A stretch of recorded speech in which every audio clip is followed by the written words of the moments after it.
All right, let's talk about Red Sonja, and next week we'll have a review of War 2.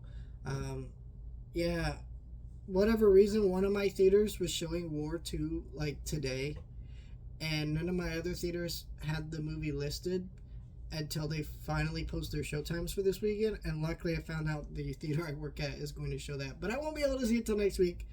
But Red Sonja was only showing one night in theaters, and so I was able to see this one first. So this review will probably go up Monday, and then that review for War 2 will be up next Monday. And I'm going to try to do this more with newer movies and smaller things and talk about with this channel, because that was the reason I envisioned this channel. Anyways, that's enough chatter about that. One more thing before I get started with this review. If you would like to see my thoughts on the original Red Sonja movie, that review is up on this channel.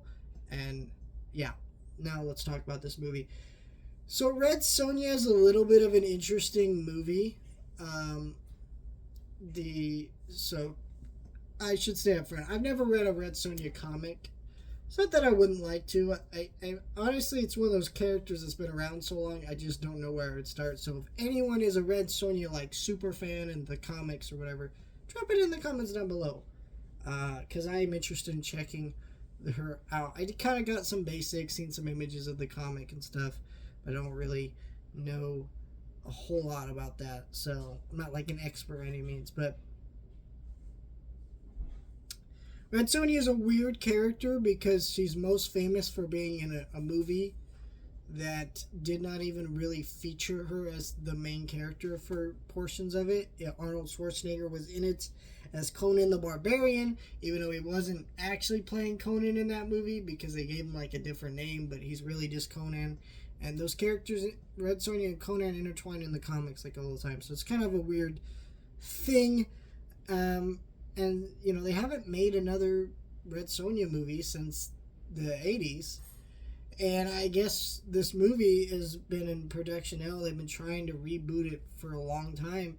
And usually when that happens, it's not really a great sign. However, the people involved with this movie were very passionate and seemed like this is just something they wanted to make because they just wanted to genuinely make it. It didn't feel like, oh, this is a studio that's greedy, wants to cash in on big name, IP, big name in quotes, because, you know, this is a comic that is, I think, bigger in the UK and some other parts of the world, but here in the States, it's not a big name. That's why it got a limited theatrical release, be on digital in a couple weeks, and it's, you know, they get a full-blown theatrical release like other parts of the world, but, you know, so going into this movie, I was very cautious because, especially with the nature of this movie getting a very limited theatrical release and a quick to digital release, gave me that new Hellboy movie that I don't know, the Crooked Man,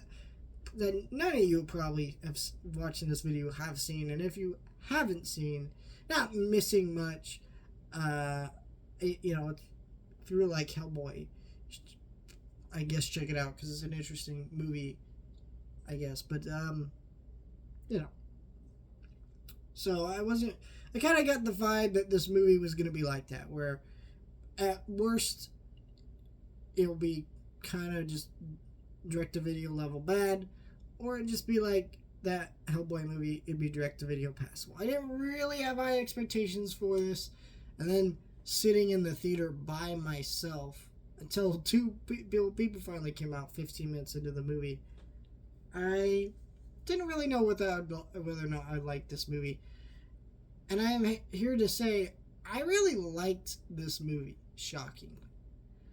It does have its problems or its detractors. In fact, let's get those out of the way. The first act of this movie is really slow and almost kind of painfully dull at a couple points. I'm like, all right, doing a little bit of world building.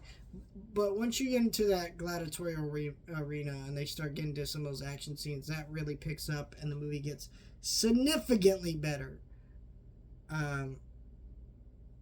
But you know, other than that, the other negatives with this movie is that it is very generic fantasy in a lot of ways, but I didn't mind that, but others might. So that is kind of a negative, and it is a mark against the movie, right? Because it is very heavy with those fantasy tropes. But at the same time, fantasy is one of those genres where there's not many deviations from fantasy formulas that you can do, and when it is, it's stuff like Game of Thrones, and if you try to do that, it's like that's not really what Red Sonja the character is in the comic books and things, at least from what I know about her. So that is an element to think about.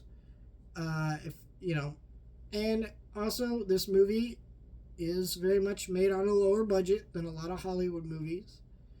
And you're watching it, and you can tell that at certain points, certain effects look a little bit off, but most of the time, they were pretty good, and they were actually pretty well done at not using CGI or certain things like that to show a lot of the things that they're showing in the movie. So a lot of it was more practical, which was good because, again, they didn't really have the money to do much else. So I think it really helped when you're watching this movie that when they use these big sweeping shots where they have to use CGI, it's very limited, or they have to use creatures for CGI. Like, they try to use them in a way where, like, the human characters aren't interacting with it too much, or if they are, a lot of its face or body are off screen, so that way you don't notice how cheap it looks. There's a couple scenes where fire effects look bad or whatever, but it doesn't really matter because it's on screen for like 5 seconds, right? So I think it worked out for the best. But yeah, overall, I really enjoyed this movie. I think the reason why I enjoyed this movie is I think you could tell that the people who made this movie did have passion for the source material. I don't know how accurate it is to the source material, but they definitely were really... You could tell they were enjoying playing,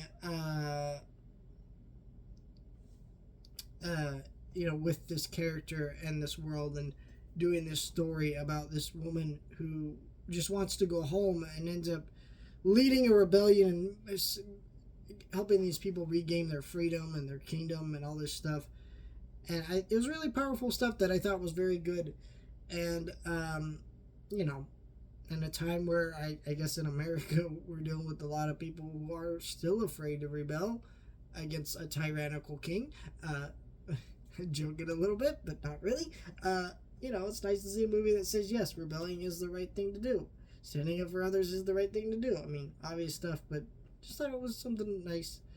And I also really enjoyed, I'm forgetting this actress's name, Matilda something. She's really great as Red Sonja. Like, she lives and breathes this character. She is fantastic in this role.